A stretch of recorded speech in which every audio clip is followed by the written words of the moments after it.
গত মঙ্গলবার 20শে আগস্ট দেশব্যাপী সেনা অফিসারদের সাথে সেনা প্রধানের একটা বৈঠক অনুষ্ঠিত হয়েছে। এই বৈঠকটা গুরুত্বপূর্ণ, যা যা আলোচনা হয়েছে সেটাও গুরুত্বপূর্ণ। সেনাবাহিনীকে আমাদের জনগণের পক্ষ থেকে কিছু নির্দেশনা দেওয়া প্রয়োজন। ভুলে যাবেন না, সেনাবাহিনীকে অপেশাদার বাহিনী বানানোর কাজটা সুচারুভাবে করছিল কন্ট্রাক্টর বানায় হাসিনা। আবার দেখলাম ব্যবসায়ীদের সাথে মিটিং করেছেন সেনাপ্রধান। হ্যাঁ, কেন ব্যবসায়ীরা গেছে মিলিটারির নিরাপত্তা চাইতে আপনার কাছে?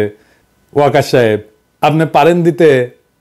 তারা দরকার হইলে প্রফেসর ইউনূসের কাছে যাবে, শিল্প বাণিজ্য উপদেষ্টার কাছে যাবে, আপনার কাছে কেন নিরাপত্তার জন্য? আপনি কি পুলিশ নাকি হাউন আঙ্কেল? হ্যাঁ, যে জন্য আপনার কাছে যাইতেই হবে। আপনার কাছে যারা গেছে তারা প্রফেসর ইউনূসের কাছেও গেছিল, এই যে দেখেন, আবার আপনার কাছে গেছে কেন জানেন? গপ্পগে একটা এটা গল্প বলি। ঢাকার কিছু এলিট 1971 সালের মার্চ থেকে ডিসেম্বর পর্যন্ত পাকিস্তানি সেনাবাহিনীর অফিসারদের দাওয়াত করে খাওয়াইতো নিজের বাসায়। তো পাওয়ার দেখলে কিছু লোক আছে পাওয়ারের চাটতে চায়, তাই পাকিস্তানি সেনা অফিসারদের চাটতো।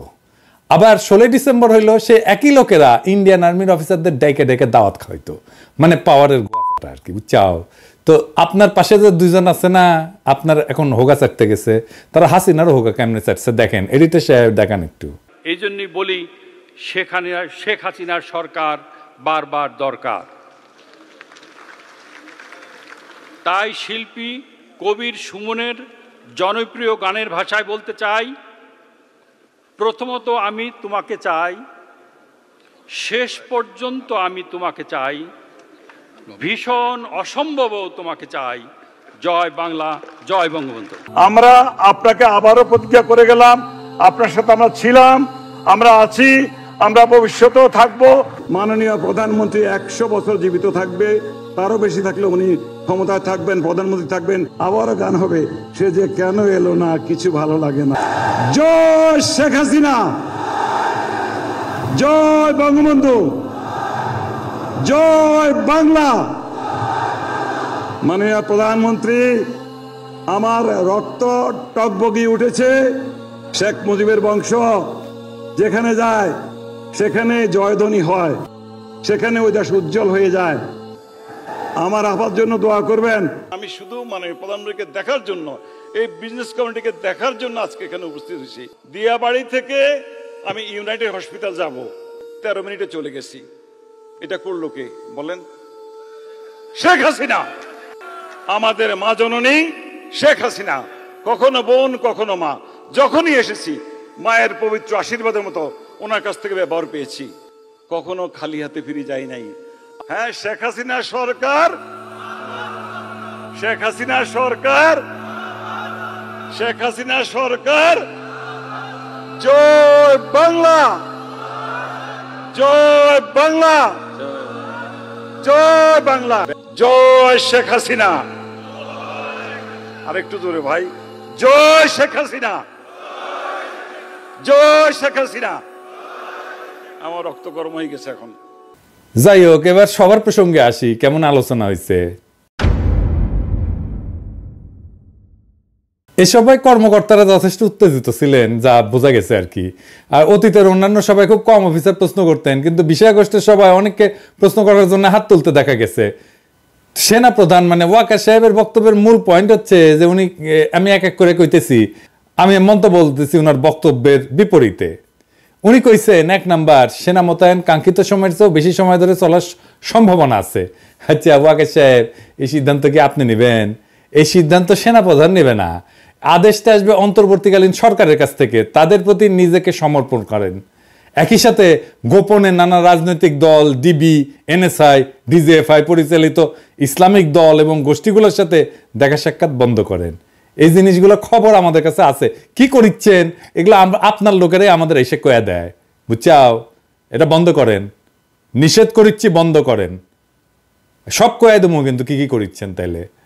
বিশেষ করে শেখ হাসিনার দুঃশাসনের সহযোগী ব্যবসায়ী সমাজকে প্রশ্রয় দিবেন না। বড় টাকা পয়সার লেনদেন হচ্ছে বলে কিন্তু আমরা শুনতে পাচ্ছি, কার কাছে কত টাকা যাচ্ছে সেটা ওটা হিসাব পাইছি, ভেরিফাই করতে পারিনি জন্য কইলাম না, কিন্তু কয়া দেবো, নাম ধরে ধরে কয়া দেবো। দেশের যে সমস্ত ট্রেড বডি বা ব্যবসায়ীদের সংগঠনের নির্বাচন ধ্বংস কইরা যারা শেখ হাসিনার পদধূলি গায়ে মেখা জবরদস্তি করে এই সকল সংস্থার নেতৃত্ব দিছে তাদেরকে ক্ষমা করা হবে না। যতই আপনার সাথে লাইন ঘাট করুক না কেন, ক্ষমা করা হবে না, অত সোজা না, বুঝছাও? এই মালগুলা বিনা ভোটে নির্বাচনে দাঁড়াইছে, বিজয়ী বা পরাজিত হয়েছে, টাকা পয়সা ঘুষ দিয়ে নিজের লোককে মনোনীত করছে, এরা গণশত্রু। গণশত্রুদের যাদের পাশে দেখবো তাদের পাশার চামড়া তুলে ফেলবো। 2 নাম্বার, আপনি কইছেন সামাজিক যোগাযোগ মাধ্যমে সরানো প্রোপাগান্ডা যেখানে সত্য মিথ্যার সংমিশ্রণ থাকে এতে কর্ণপাত না করতে। ওয়াকার সাহেব, এটা তো খুনি পলাতক হাসিনা জয় পলকের ব্যারাম। হ্যাঁ, এই রোগে মাত্র 2 সপ্তাহের মধ্যে আপনাকে ধরে ফেলছে, সংক্রমিত করছে। ঘটনাটা খুবই দুঃখজনক। আপনার তো তাহলে ভ্যাকসিন লাগবে, ভ্যাকসিন, গণ অভ্যুত্থানের ভ্যাকসিন নেন। তবে এটা আপনার দ্বারা মুগ্ধ হওয়া ডক্টর আসিফ নজরুল দিতে পারবে না, এটা আপনারা দিতে হবে ডাক্তার পিনাকি ভট্টাচার্যের কাছ থেকে। পিনাকি ক্যাঁকা করে ভ্যাকসিন দেয় জানেন তো। আজকে দিলাম না, আজকে মাফ করে দিলাম। হ্যাঁ, কি ওয়াকা সাহেব নেবেন? আমার বন্ধু বান্ধব বলে গালি না দিতে, মুখ খারাপ না করতে। তো ওই আপনি মিলিটারি, সেজন্য আপনারা গালি দিব না এটা ভাইবেন না, আপনারা বড় করে গালি দিতে পারবো। যখন ছাত্রদের উপরে গুলি করেছিলেন ক্যাঙ্কা গালি দিছিলাম, মনে আছে নিশ্চয়ই। হ্যাঁ, বাধ্য করেন কেন গালি দিতে মিয়া? জেডে রাখেন ওয়াকারুজ্জামান, কোনো সোশ্যাল মিডিয়াকে বাধা দেওয়া যাবে না, সোশ্যাল মিডিয়ার বিরুদ্ধে কোনো ধরনের বিষোদ্গার করবেন না, কখনোই ইন্টারনেট বন্ধ করা যাবে না। এই দুরূহ বাধা অতিক্রমের জন্য শত শত তরুণ কিশোর যুবক প্রাণ দিছে, সাবধান হয়ে যান। ইন্টারনেট ব্যবহারের খরচ কমাইতে হবে। আপনার শেখ পরিবার, আপনি তো শেখ পরিবারের জামাই, আপনি শেখ পরিবার লুটপাট করতে যায় বাংলাদেশে এই ডিজিটাল অ্যাসেটকে, এই ইন্টারনেটের কানেকশনের খরচকে সবচেয়ে বেশি দামে বিক্রি করার একটা পণ্যে পরিণত করছে। ইন্টারনেট ডেটা সহ সকল পণ্য দুনিয়ায় সবচেয়ে বেশি মূল্যে যে সকল দেশ বিক্রি হয় তার মধ্যে অন্যতমটা হচ্ছে আপনার পলাতক খালা শাশুড়ির সোনার বাংলায়। 3 নাম্বার, আপনি কইছেন অপ্রীতিকর ঘটনা সংঘটিত না করে এবং তা থেকে দূরত্ব বজায় রাখতে। অপ্রীতিকর ঘটনা এড়াইতে হলে দ্রুততম সময় সেনাবাহিনীকে মাঠ থেকে তুলে সেনা ছাউনিতে নিয়ে যেতে হবে। সীমান্ত রক্ষার জন্য জোরদার ট্রেনিং শুরু করতে হবে, কারণ আমাদের সকল সীমান্তই এখন অরক্ষিত। দেশের সার্বভৌমত্ব, জাতীয় নিরাপত্তা প্রত্যেক দিন বিঘ্নিত হচ্ছে। সমগ্র দেশবাসী জনগণকে সাথে নিয়ে সশস্ত্র বাহিনীর নেতৃত্বে আমরা বহিঃশত্রুর আক্রমণের হুমকি, আভ্যন্তরীণ বিষয়ে হস্তক্ষেপ এবং তাদের বাড়াবাড়িকে রুখে দাঁড়াবো ইনশাল্লাহ। সিভিল লাইফ অর্থাৎ জনজীবনে আপনি ঢুকবেন না, এটা আপনার কাজ না। আপনি সিভিল লাইফে না ঢুকে ব্যবসায়ীদের সাথে ঘটনা কইরা অরক্ষিত সার্বভৌমত্বকে কিভাবে নিরাপত্তা দেওয়া যায় সে বিষয়ে চিন্তা করেন। ইন্ডিয়ার সাথে খুনি হাসিনা যে সমস্ত গোপন চুক্তি করেছে তার সেই সকল অসমস্ত কাজ সম্পন্ন করার লালসায় যেন না পড়েন। মুহূর্তের মধ্যে কিন্তু খালেদ মোশাররফের মতো জয় বাংলা হয়ে যাবেন। 4 নাম্বার, আপনি কইছেন সেনাবাহিনীর একতার উপর গুরুত্ব আরোপ করেছেন। আমি এ আলোকে আলোচ্য সভার পুরো বিবরণ পর্যালোচনা এবার উপর মন্তব্য করব। 1 নাম্বার, আন্দোলনে যারা মারা গেছে তাদের দায়িত্ব যেন সরকার বহন করে, এই আলোচনা আসছে। তো সেনাপ্রধান হিসেবে আপনি কইছেন যে ট্রিটমেন্টের দায়িত্ব আর্মি নিছে। আমরা আহতদের চিকিৎসায় 400 জনের চিকিৎসার ব্যবস্থা করব, 300 সিএমএইচ এবং 100 কর্মী টোলাতে। 2 নাম্বার, একজন সেনা কর্মকর্তা বলছেন যে পুলিশের অধীনে সেনাবাহিনী কাজ করাটা ঠিক ছিল না। দুনিয়ার কোনো দেশে সেনাবাহিনী পুলিশের অধীনে কাজ করে না। যদি কাজ করতেই হয় পুলিশ সেনাবাহিনীর অধীনে থাকবে। আমরা সৈনিক হিসেবে প্রশিক্ষিত, পুলিশ হিসেবে না। পুলিশের সাথে সেনাবাহিনীর ইমেজ যায় না, তাদের অধীনে সেনাবাহিনীর কাজ করা উচিত না। আরেকজন সেনা কর্মকর্তা কইছেন যে ইনএড টু সিভিল পাওয়ারে সবসময় ম্যাজিস্ট্রেট থাকে না, তাদেরকে সময়মতো পাওয়া যায় না। পরবর্তীতে সেনা মোতায়েন হইলে আমাদেরকে যেন ম্যাজিস্ট্রেসি পাওয়ার দিয়ে পাঠানো হয়। আমি একটা বোকার মতো প্রশ্ন করি, তা আর্মি অফিসাররা কি বোঝেন না 2014 সালের নির্বাচনের সময় থেকে বাংলাদেশের সশস্ত্র বাহিনী আন্ডার কমান্ড অফ পুলিশ হয়ে গেছে। নির্বাচিত রাজনৈতিক শাসনের অধীনস্থ থাকার অর্থ হচ্ছে জনপ্রতিনিধিত্বের প্রতি আনুগত্য প্রদর্শন করা। কিন্তু যখন দেশে ভোট হয় না, নির্বাচন ছাড়াই তথাকথিত জনপ্রতিনিধি মনোনীত হয়, তারা দেশ চালায় এবং তাদের অধীনে আর্ম ফোর্সেসকে কাজ করতে হয়, তখন জনগণের সার্বভৌমত্ব, দেশের সার্বভৌমত্ব বলে কিছুই অবশিষ্ট থাকে না। আওয়ামী লীগ তার অবৈধ শাসন চালায় যাওয়ার ক্ষেত্রে রাষ্ট্রের সকল প্রতিষ্ঠানকে ব্যবহার করছে, আর সেক্ষেত্রে অবলীলায় ব্যবহৃত হয়েছে বাংলাদেশের সশস্ত্র বাহিনী। আমি 2018 সালের বিবিসিতে দেওয়া একটা ক্লিপ দেখাইছিলাম, আবারও দেখাই। হ্যাঁ, ওই পাবলিকে ভোট দিতে গেছে এবং আওয়ামী লীগ এসে পিটাইছে, বাইর করে দিচ্ছে, তারা দৌড়ে গেছে সশস্ত্র বাহিনীর কাছে, সশস্ত্র বাহিনী ক্যাঙ্কা করে পালায় দেখেন।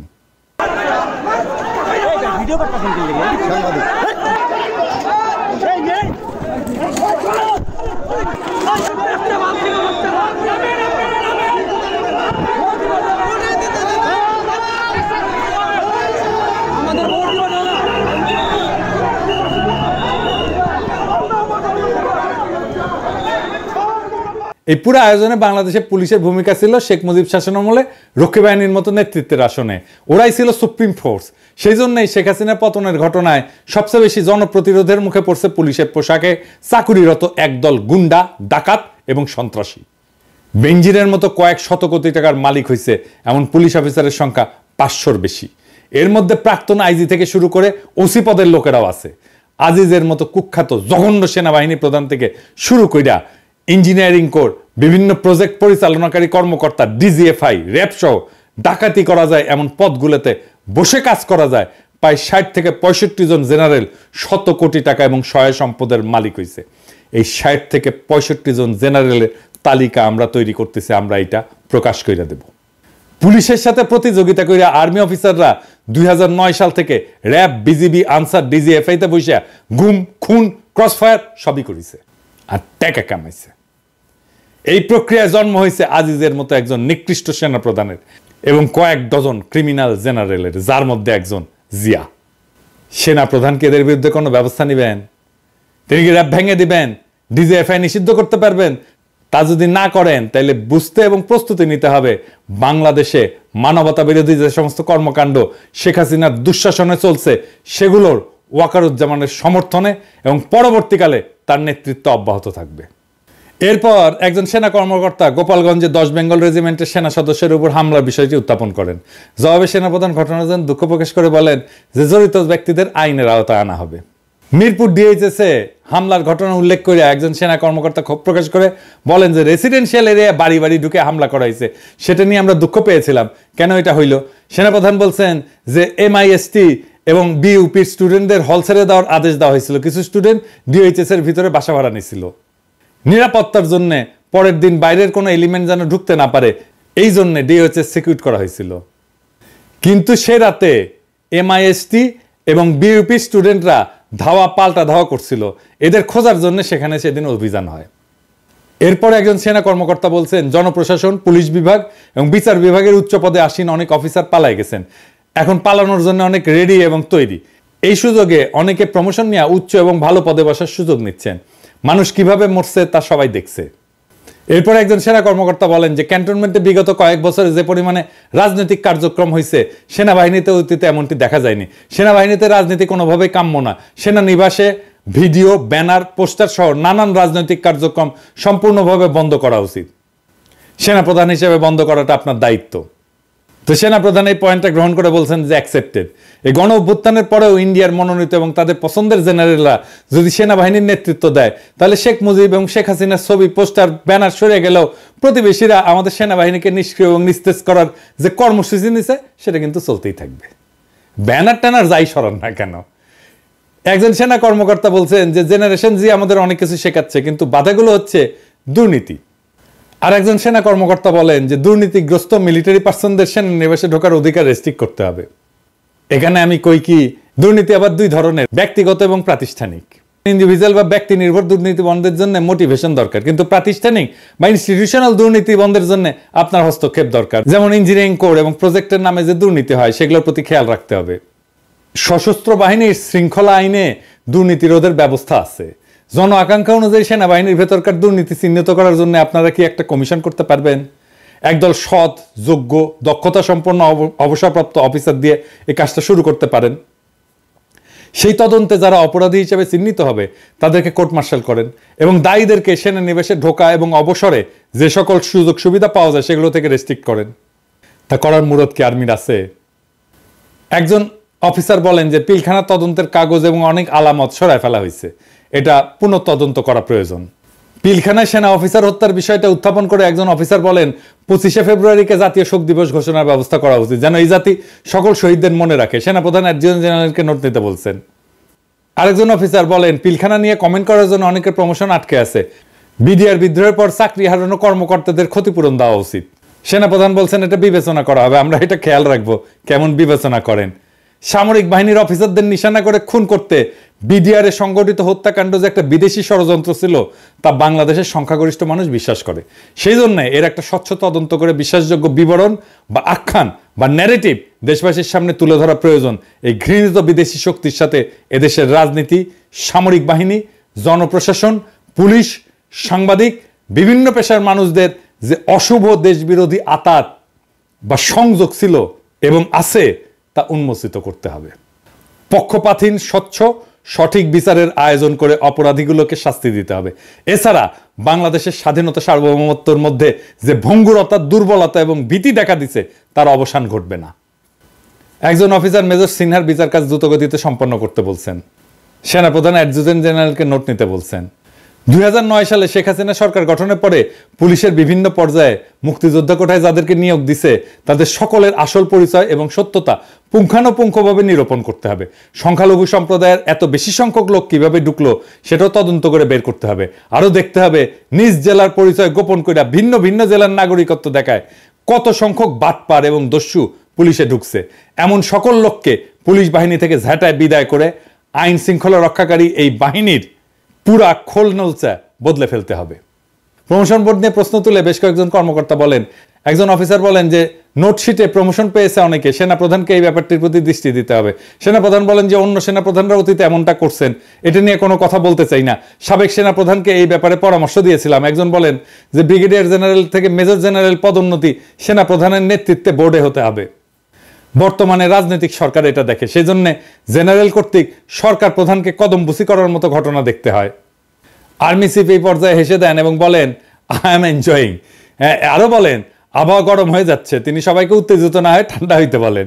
একজন অফিসার জিজ্ঞেস করেন যে প্রমোশনের ক্ষেত্রে কেমন রিফর্ম হবে। সেনাপ্রধান বলেন প্রফেশনালিজমই হবে প্রমোশনের অন্যতম ক্রাইটেরিয়া। এইবার সেনাপ্রধান বলেন দেখি প্রফেশনালিজমের কোন গুণ মান বিবেচনায় মেজর জেনারেল SM কামরুল হাসানকে এই যে BA 3650 লেফটেন্যান্ট জেনারেল পদে পদোন্নতি দিয়া PSO AFD পদে বসানো হইল। Lieutenant general SM Kamrul Hasan যে একটা ইন্ডিয়ান এজেন্ট, ও যে একটা প্রভুপাদ, এটা তো সেনাবাহিনীর সৈনিকরাও জানে। হ্যাঁ, সে যে দলবাজ, দুর্নীতিবাজ এবং অসৎ।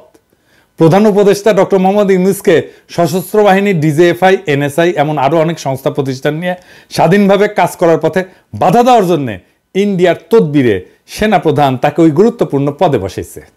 বুঝছাও, সে ইন্ডিয়ানদের পক্ষ হইয়া অফিসারদের মধ্যে তাদের অনুচরগুলোকে এবং তাদের বিচারের মুখোমুখি হওয়া থেকে রক্ষা করবে এবং ক্ষতিগ্রস্ত হওয়ার সকল ঝুঁকি থেকে বাঁচাবে।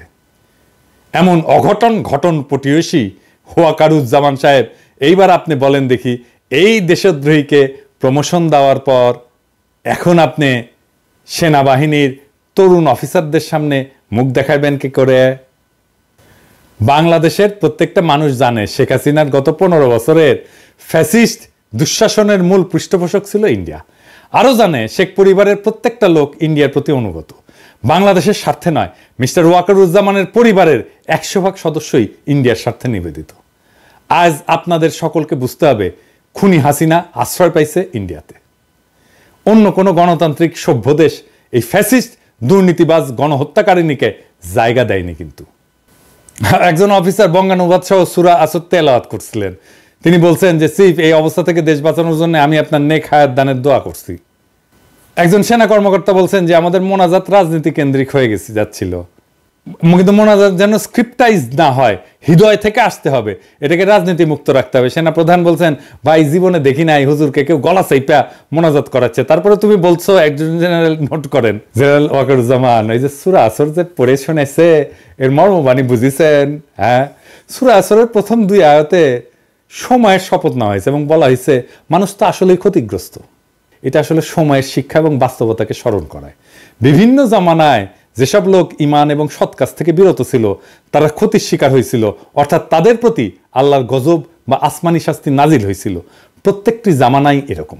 প্রথম 2 আয়াত সতর্কতামূলক, 3য় আয়াতে ঈমান, সৎ কাজ, পারস্পরিক সত্যের উপদেশ দান, ধৈর্যের কথা বলা হয়েছে। যারা ঈমানদার এবং শুধু নিজেই পালন করে তাই না, নিজ প্রভাব বলয়ের মধ্যে অন্যকে সত্য দিন এবং ধৈর্য ধারণের উপদেশ দেয়।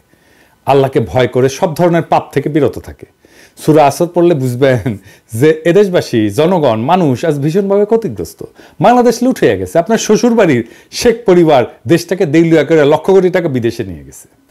এই সূরা আসরের আলোকে আপনাকে বুঝতে হবে রাষ্ট্রীয় সম্পদ লুণ্ঠনকারী নাগরিকদের, সমস্ত অধিকার হরণকারী ফ্যাসিস্টদের উপর আল্লাহর গজব বা আসমানি শাস্তি নাজিল হয়েছে। সময়ের শিক্ষা এবং বাস্তবতাকে স্মরণ কইরা আর্মড সার্ভিসের মর্যাদা রক্ষা করছে যে উদ্যোগ, 4 আগস্টের সেই নেতাদের পিছনে দাঁড়ান। আর একবারও ইন্ডিয়ার সেনা প্রধানের সাথে বা রয়ের কোনো এজেন্টের সাথে কথা বলবেন না। ইমান, সৎ কাজ, পারস্পরিক সত্যের উপর সশস্ত্র বাহিনীকে ঐক্যবদ্ধ এবং পুনর্গঠিত করতে হলে 4 আগস্টের উদ্যোক্তাদের সাহায্য এবং সহযোগিতা লাগবে। আর আপনার দরকার হবে এই সমস্ত প্রবীণ শ্রদ্ধাভাজনদের কাছে ধৈর্য এবং শ্রদ্ধায় অবনত হওয়া, ইন্ডিয়ার প্রতি না। আল্লাহকে ভয় করে সব ধরনের গুনাহ থেকে বিরত থাকতে হইলে গত 15 বছর সশস্ত্র বাহিনীর ক্ষমতাকে যারা দলীয় স্বার্থে ব্যবহার করে গুম, খুন, লুটতরাজ করছে, সেই সমস্ত ক্রিমিনালকে বিচারের মুখোমুখি দাঁড় করাইতে হবে। তা না হইলে আল্লাহ যে আপনাকে ক্ষমা করবেন না, তা ভুলে গেলে কি চলবে? আমি এবার সৈনিক এবং তরুণ সেনা অফিসারদের কিছু বলতে চাই। আমার প্রিয় ভাইরা, আপনারা কি দুনিয়ার শ্রেষ্ঠ সেনাবাহিনীর একটা হইতে চান, নাকি মোটা আজিজের মতো ভুড়ি বাগায় প্রমোদে আমোদে মন ঢালিয়া দিতে চান? এখন কেউ কেউ কইতে পারেন দুনিয়ার শ্রেষ্ঠ সেনাবাহিনী কেমনে হবে? বাংলাদেশ একটা ছোট্ট দেশ, কোনো রিসোর্স নাই, টাকা পয়সাও নাই। আসেন কইয়া দিই। প্রথম হইতেছে ওই যে একটা বালের ফোর্সেস গোল আছে না, ওটা ফেলায় দেন। কি গোল নিতে হবে সেটা কইয়া দিতেছি। শ্রেষ্ঠ সৈনিক কারা হয়? তারাই হয় যারা নির্ভয় আর দুর্দান্ত সাহসী, যারা মরতে ভয় পায় না, তারই তো শ্রেষ্ঠ সৈনিক। দুনিয়াতে এমন যুবক আছে যারা বন্দুকের গুলির সামনে নির্ভয়ে দাঁড়াইতে পারে। 1 2 জন না, সবাই, সব তরুণ যুবকদের সবাই বাংলাদেশের আবু সাইদের মতো বন্দুকের গুলির সামনে দাঁড়াইতে পারে, নড়বে না, সরবে না, পালাবে না।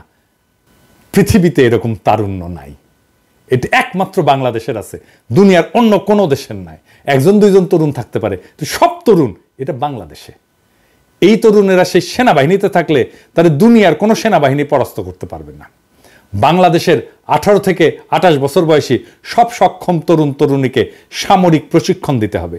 আমাদের 5 কোটি সুপ্রশিক্ষিত রিজার্ভ গণসেনা থাকবে, যে কোনো মুহূর্তে ডাক দিলে তারা ঝাঁপায় আসবে বাংলাদেশের স্বাধীনতা এবং সার্বভৌমত্ব রক্ষা করার জন্য।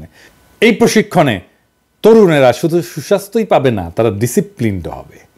জাতি একটা ডিসিপ্লিন তারুণ্য পাবে। আমাদের শুধু 3 জায়গায় সামরিক শক্তি থাকলে চলবে না, জলে, স্থলে, অন্তরিক্ষে। আমাদের আরো 2 ডাইমেনশনে সামরিক সক্ষমতা থাকতে হবে। প্রথমে সাইবার ডোমেইন। আমাদের এক্ষুনি সাইবার ব্রিগেড করা দরকার, যা শত্রু দেশের ভার্চুয়াল অ্যাসেটে আক্রমণ চালাবে এবং ধ্বংস করবে। আমরা হাসিনার সময় ভার্চুয়াল অ্যাটাক দেখছি। হাসিনা না গেলে পুরো ডিজিটাল সিস্টেম হাসিনার ধসায় দেওয়া হইতো, আর বেশি কিছু লাগতো না। আর স্পেস কম্ব্যাট ক্যাপাসিটি লাগবে। শত্রু দেশের স্যাটেলাইট আক্রমণ করার সক্ষমতা অর্জন করতে হবে। আর অবশ্যই আমাদের পারমাণবিক যুদ্ধাস্ত্র লাগবে। বাংলাদেশের দিকে চোখ তুলে কেউ তাকাইতে পারবে না, চোখ তুলে নেব। বাংলাদেশের স্বাধীনতা, সার্বভৌমত্ব আর আঞ্চলিক অখণ্ডতা রক্ষার জন্য আর কোনো পথ খোলা নাই। বাংলাদেশের পারমাণবিক যুদ্ধাস্ত্র নিয়ে আন্তর্জাতিক বিশ্ব কিছুই বলতে পারবে না। ভারত যখন আমাদের নয় উপনিবেশ বানাইছিল, ওরা আসছিল আমাদের বাঁচাইতে? আসে নাই। আমরা যখন নিজেদের বাঁচানোর জন্য পরিকল্পনা করব, আমাদের দেশের, রাষ্ট্রের স্বাধীনতা, সার্বভৌমত্ব, আঞ্চলিক অখণ্ডতা রক্ষার জন্য আমরা চেষ্টা করব, তারা বলার কে? কারো কোনো কথা শুনবো না। তাই সেনাবাহিনীর তরুণ অফিসার আর সৈনিকেরা সেই গৌরবকে বরণ করার জন্য প্রস্তুতি নেন। আমরা এটা অর্জন করবই করব। ইনকিলাব জিন্দাবাদ।